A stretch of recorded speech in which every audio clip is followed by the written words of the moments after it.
네, 위원장님, 네. 가계부채 관리와 관련해서 지난번부터 저도 할 말이 많은데요. 그건 오후에 좀 하기로 하겠습니다. 또 핵심만 하나 짚으면 가계대출이 늘어나는 원인이 두 가지 원인이 있을 수 있습니다. 투자를 위한 대출이 있을 수 있고 생계를 위한 대출이 있습니다. 여기에서 생계를 위한 대출을 쪼이면은 안 된다는 말씀을 반드시 드렸고 거기에 대해서 방안을 찾으셔야 됩니다.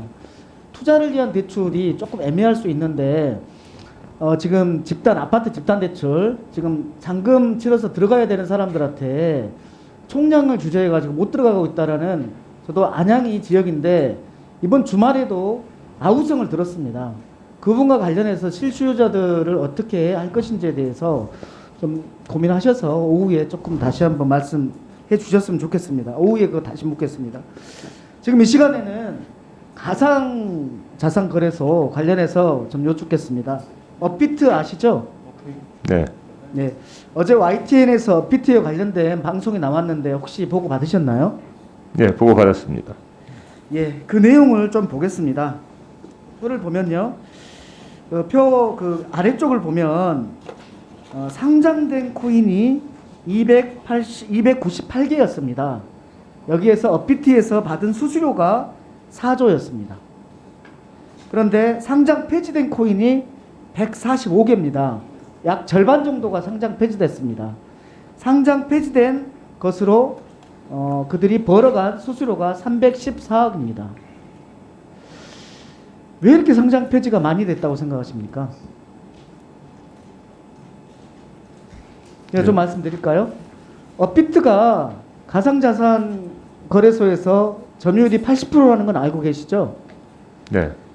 그런데 80%인 이유가 알트코인이라고 이른바 잡코인이라고 하는 이런 코인들까지 다 상장을 시켰기 때문에 그렇다라고 하는데 어떻게 생각하십니까? 예, 그래서 뭐 상장 관련된 것들은 지금 뭐 가상자산 사업자가 자율적으로 결정해서 운영하도록 지금 그렇게 돼 있습니다. 사실 상황이. 그래서 제 얘기는 뭐냐면 알트코인, 잡코인 이런 것까지 무분별하게 상장을 해놓고 그것을 돌린 시기가 2년 6개월 동안입니다. 2년 6개월 동안 이런 상장된 폐지될 이런 그 코인이 거래가 됐다는 겁니다. 그래서 상장될 때 상장 조건에 대해서 거의 기준이 없는 거 아닌가, 어떤 기준이 있는가, 이게 핵심 아니겠습니까?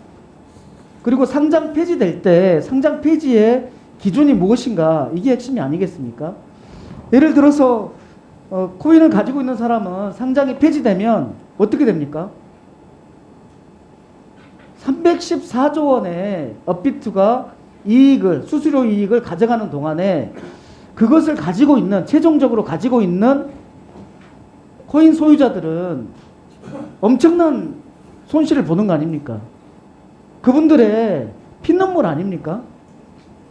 그래서 상장과 상장 폐지의 기준들에 대해서 제가 한번 봤습니다. 혹시 업비트의 상장 절차, 상장 폐지 절차 본 적 있으십니까? 예, 그 규정을 제가 읽어보지는 않았습니다. 예, 제가 조금 이따 드릴 테니까요. 이겁니다. 이게 앞뒷장입니다. 이게 앞장, 이게 뒷장입니다. 두 페이지도 채 차지 않는 이겁니다. 상장 폐지 절차인데요. 이거는 약간 많아요. 몇 줄이 더 많습니다. 이 정도 가지고 상장과 상장 폐지를 결정하는 것은 문제가 있다고 생각하지 않으십니까? 예, 저도 그 상장이나 상장 폐지 관련해서 그 이용자 피해가 나타나는 것은 최소화돼야 된다고 생각을 하고요. 그런 것들이 이제 가상자산업법 논의도 하고 하시니까 그런 부분이 거기서 논의가 됐으면 좋겠다는 생각을 합니다. 예, 굉장히 그 청년들한테 뜨거운 주제이기 때문에 그 절차에 대해서, 그 내용에 대해서 관리가 반드시 필요하다는 말씀을 드리고요. 그 다음에 이 업비트 서비스를 하는 두나무라는 회사 아시죠? 네. 예, 그 회사에서 비상장 주식거래 서비스 역시 독점하고 있다는데 알고 계시나요? 네. 그러면 이 독점을 좀 막아줄 방법에 대해서 한 말씀 해주십시오. 예, 지금 그 이제 기존 그 업체 영업 방식이 투자자 보호에 문제가 없는지 이런 것들을 좀 확인할 필요성이 저희들도 있을 것 같아서요. 저희들이 한번 면밀히 검토를 해보려고 합니다. 비상장 주식도 마찬가지고 코인도 마찬가지고 특히 지금 어려운 청년들이 많이 접하고 있는 것들입니다. 비상장 주식 같은 경우는 스타트업 회사에 가서 스톡 옵션을 받는 게 대부분 비상장 주식이잖아요. 청년들을 위해서 이 부분과 관련해서 금융위에서 전향적으로 검토해 주시기 바랍니다. 예, 그 비상장 주식 문제는 저 위원님 말씀하신 대로 그 부분에 대해서 저희들도 한번 보려고 하고 있고요. 또 아까 그 가상자산 상장하고 상장 폐지 관련해서는 저희들이 그 가상자산업법 국회에서 논의하시는데 적극 참여해서 그 부분 같이 논의를 하도록 그리고 같이 고민하도록 그렇게 하겠습니다.